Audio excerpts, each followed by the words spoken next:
Imagine a little innocent 5-year-old girl named Emily laying in a hospital bed, waiting and waiting for a match for her heart transplant. Her parents kneel over her bed using their hands to hide their tired and teary eyes. Little Emily has been in the hospital for 3 days now, and if a workable heart isn't found by the end of the night, she will most likely die.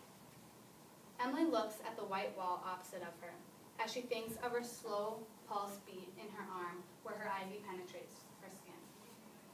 Little Emily does not realize that this pulse may gradually come to a stop by the end of the night. She looks out in the hallway and sees nurses glance in her direction with sympathetic eyes, as if they are wishing to help. But they know there is nothing else they can do besides wait, until it is too late. Although this is a hypothetical story, this could and does happen more than you think. The problem is that the United States has an opt-in policy system in which a person must declare themselves as a donor. The United States opt-in policy and its long, lengthy process to become a donor is still in full effect today. Referenced by NationalKidneyFoundation.org on January 16, 2013, the first step to become an organ donor in the U.S. is to register in your own state. Some states have donor registries, while other states offer registration through motor vehicle division. As stated by Kathy Doheny, who is an award-winning freelance writer for Cancer Co-Survival, in an article on Examiner.com published on May 21st, 2011, you then must indicate your decision to be a donor on your driver's license. After going through all that hassle, as referenced by DonateLife.net, a website informing people about organ donation, copyrighted in 2012, you have to sign a donor card, which is available online. On October 25th, 2012, USA Today reported that the last step is to talk to your family about your wish to be an organ donor. According to the aforementioned, the opt-in system overall has many steps in order to become an organ donor. The effects of America's opt-in system policy are severe.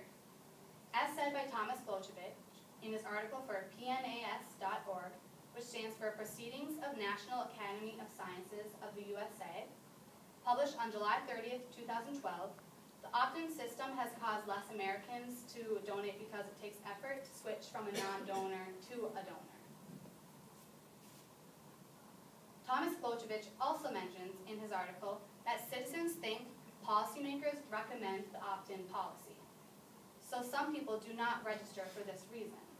For example, if the default is that a person is automatically a donor, potential donors might believe being a donor is recommended by policymakers. The United States is opposite, and this causes less people to register as an organ donor.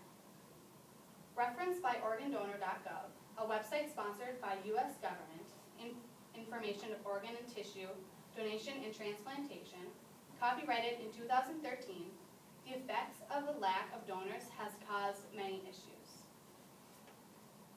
An average of 18 people die each day waiting for transplants that cannot take place because of the shortage of donated organs. That number 18 is a number that represents a life, a mom, a dad, a sibling, or a child that has just lost their life. In Examiner.com, Kathy Doheny also said that more than 120,000 men, women, and children are awaiting organ transplants in the U.S. at this given moment. Stated by the aforementioned, a person is added to the waiting list every 10 minutes. We need to change the current organ donation policy. Starting next month, new drivers will automatically be a donor, unless they specify otherwise. This law would develop the United States into an opt-out policy rather than the opt-in policy we currently have. Drivers who already have their donor specification on their license would not be affected by the policy at all. By only having the newly licensed drivers automatically be organ donors, the United States will slowly and gradually transition into an opt-out policy. This new law will enforce the opt-out policy, which will be way more effective than our donor protocol now. The current opt-in regulation is not providing enough organs for the never-ending waiting list. With this new regulation, the U.S. will be able to obtain more organs than before, and will be able to lessen the number of deaths because of the lack of organs.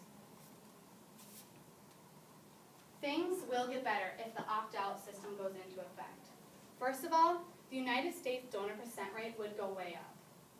As stated by Ryan Duny in intraining.com, a website sponsored by medical student community, opt-out systems have a 25% to 30% higher donation rates than opt-in systems. So this opt-out system will increase the donor rates, which will decrease the waiting list. Since there would now be more donors, the number of deaths would decrease. More people would be willing to donate, so less families would be affected by the deaths of loved ones. Lastly, this system will simply be easier. People would not manually have to switch from a non-donor to a donor. The default set as a donor would ultimately increase the amount of organs. I need your help to make this happen. First, please contact our state senator, Amy Klobuchar. She can be reached at 218-741-9690. Tell her that you think the opt-out policy would be very effective and that it would make an enormous difference in the number of deaths because of lack of organ donations. Do this now before another little Emily's Pulse